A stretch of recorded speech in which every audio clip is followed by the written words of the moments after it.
Hello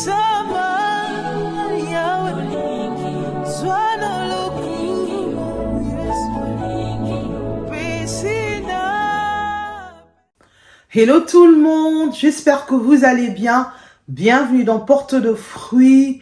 Aujourd'hui, je vais parler d'un sujet très délicat. Le désordre vous appauvrit. Donc, si le sujet vous intéresse, restez jusqu'à la fin. N'oubliez surtout pas de vous abonner, de liker et de partager la vidéo à vos contacts et aussi de laisser un petit commentaire si vous êtes intéressé, de nous envoyer des suggestions, des idées de vidéos que vous voulez que nous puissions aborder. Je disais, le désordre vous appauvrit. Je vais prendre quelques exemples pour être plus explicite. Par exemple, vous avez tellement des habits, vous en avez tellement que vous ne savez même plus quels habits vous avez. Et qu'est-ce que vous faites? Quand vous allez dans le magasin, dans les shops, vous ne faites qu'accumuler, acheter, parce que vous n'avez même pas rangé votre garde-robe. Votre garde-robe est tellement désordonnée que ça vous pousse d'acheter d'autres t-shirts, d'acheter d'autres vêtements que vous en avez déjà. Vous vous dites par exemple, c'est l'hiver, j'ai pas un pull, je vais acheter un pull alors que vous avez 3 pullovers. Pourquoi? Parce que vous êtes désordonné, parce que vous ne savez pas arranger votre garde-robe. Vous ne savez même pas combien de t-shirts vous avez, vous ne savez même pas combien de pantalons vous avez. C'est un problème. N'en parlons même pas à la cuisine. Vous achetez à manger tellement.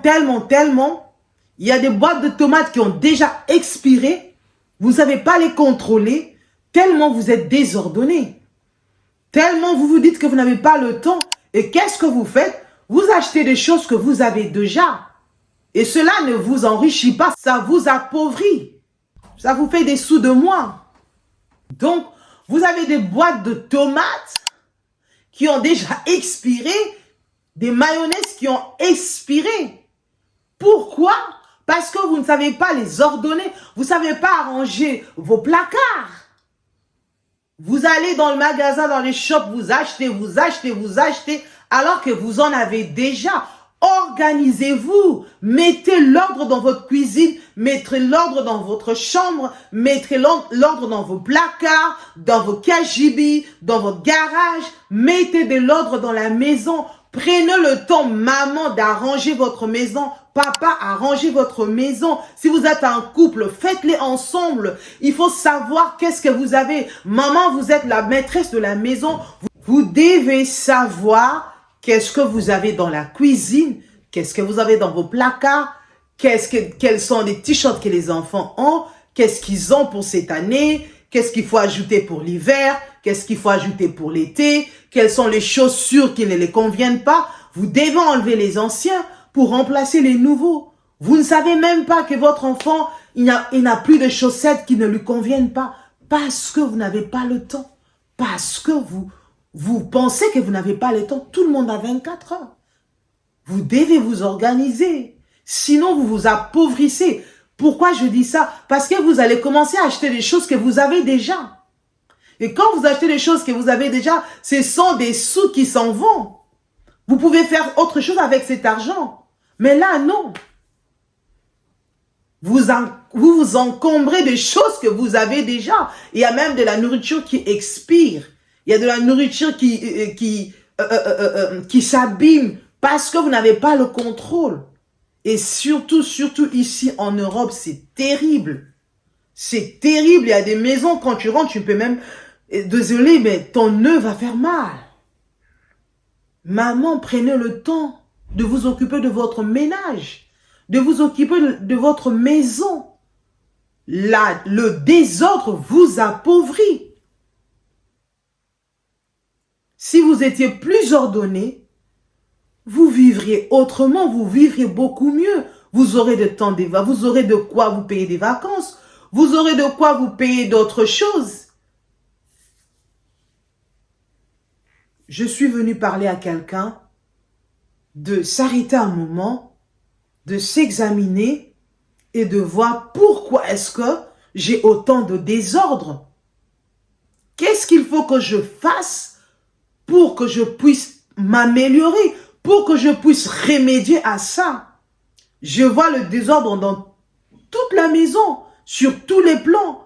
Dans votre chambre, dans votre cuisine, dans votre KGB, dans votre garage, dans votre salon, dans vos finances même. Quand vous êtes comme ça désordonné, dans la cuisine, dans la chambre, au salon, dans le KGB, partout, sûrement aussi dans vos finances, c'est le désordre. Parce que vous faites des dépenses inutiles, des dépenses folles, des dépenses qu'il ne faudrait même pas faire. Vous auriez pu épargner cet argent pour faire autre chose.